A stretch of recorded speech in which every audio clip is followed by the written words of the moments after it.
Hello and welcome guys, and welcome to this short vlog. And yes, very recently Byju has again been creating news.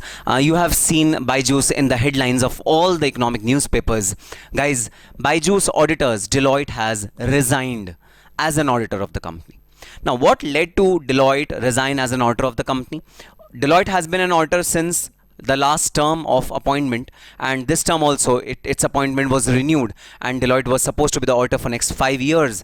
Now, what happened? What exactly happened? Why did Deloitte had to resign from its auditorship from Byju's? Guys, the reason which is reported in the newspaper and which is there in the resignation letter of Deloitte as well is that the financial statements of 31st March 2022, yes, the financial statements for the year ended 31st March 2022, they have been delayed. They should have been, reported, or they should have been submitted or completed within 30th September 2022. And they have till date, till 2023, they have not been compiled. They have not been, signed by the board of directors and the auditors. So auditors have stated that the financial statements of the company for the year ended 31st March 2022 are long delayed. In accordance with the Companies Act 2013, the audited financial statements for the year ended 31st March 2022 were due to be laid before the shareholders in AGM by September 30th, 2022.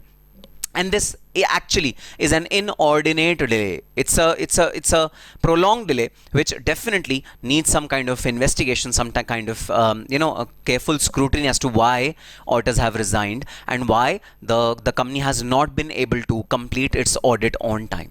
Guys, Byju has been in news since several years now due to the speculations of fraud in that particular company, the manipulations of numbers with respect to revenues which they have recognized over a period of time. All these things have been a matter of concern for Byju stakeholders. Moreover, the debt stricken company, there's a huge debt which is there on the company. Although valuation is also really high for this particular company, but the debt which they have been taking over and the debt which they have not been able to honor till date, that is also huge for this company, and that has been a matter of concern for the entire industry, for the entire stakeholders community which are there with Byju's, their lenders, their investors, their private equity funds. Everyone is under stress now, and yes, certainly they have created a panic situation amongst all its stakeholders. So yes, this was an update on why Deloitte has resigned. What are the reasons which have been quoted in press, in public, for the resignation of Deloitte? Deloitte has not been able to complete the audit on time, which is for 31st March 2022, and surprisingly, or very quickly, new auditors have also been appointed, which is BDO India. BDO India has been appointed as the new auditors of Byju's. Now let's see whether BDO will be able to close the balance sheets now for 2022. What steps are they going to take, and what does the future entail for Byju's? That is what we have to keep an eye on.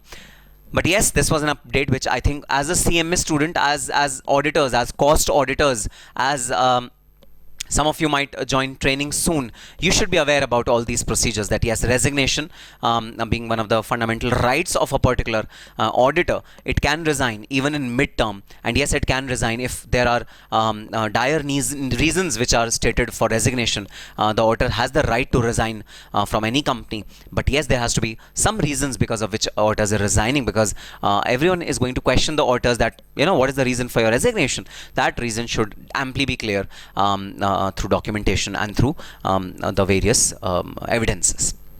So yes, that's all for this particular short blog. I'll be upfront in updating you what is the future course of action which has been taken by Byju's, or its new auditors, or its old auditors. If any news is there, then I'll keep you posted on it.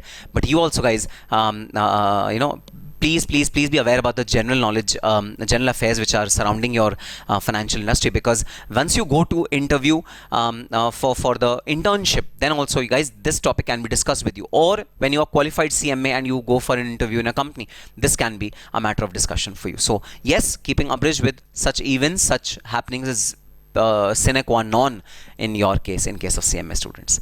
So yes, that's all for this particular vlog, guys. I'll keep coming with more such vlogs. Till that time, all the very best and happy studying.